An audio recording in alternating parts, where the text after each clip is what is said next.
Tak, tu máte video. V podstate auto ide preč po novom roku, končí, bude nové, už menšie, nie také hovedo. Mám toho plné zuby. Takže pekne volant. To má každý kamión, musí mať kilometra. Tak to vyzerá. Myslím, že asi 7 rokov jazdy. Smerovky jak na sobaku. Retarder plus návesová brzda. Stierače. Radio. Tu je ovládanie.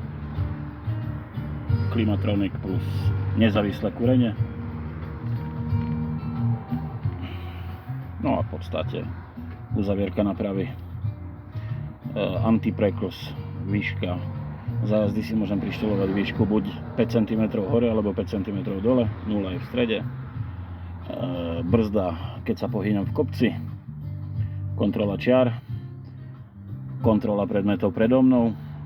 Ovládanie náprav na návese, naprava dolu teraz musí byť kvôli váhe. Zámok náprav, aby nezatačali, keď aby boli rovno. Zase zamkne ich v rovine, ináč zatačajú. 4 nápravy. Navigačka. Krížená s Travošom a YouTubem. Paráda. Tacho. Vysielačka. Platenie diaľnic.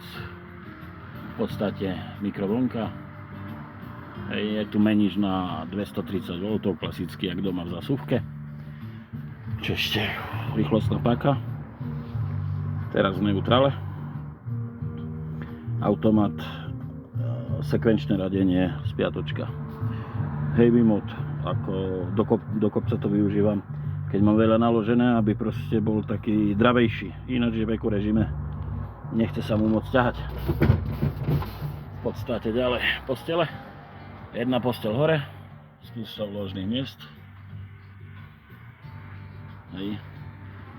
Tu tiež ešte úložné miesta, sem.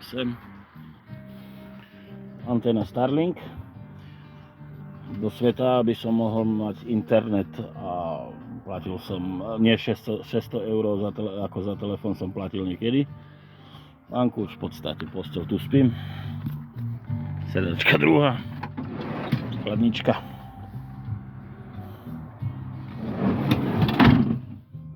Rýchlovárka, tam si robíme kávu. No a tak asi. Ovládanie kúrenia, okien, dverí, všetkého svetel a tak. Auto ide po novom roku preč, dofasujeme nové. V podstate už ale menšie. Bude to 2 plus 4 osy vzadu. 2 osy na aute, 4 osy na návese. Úplne menšie.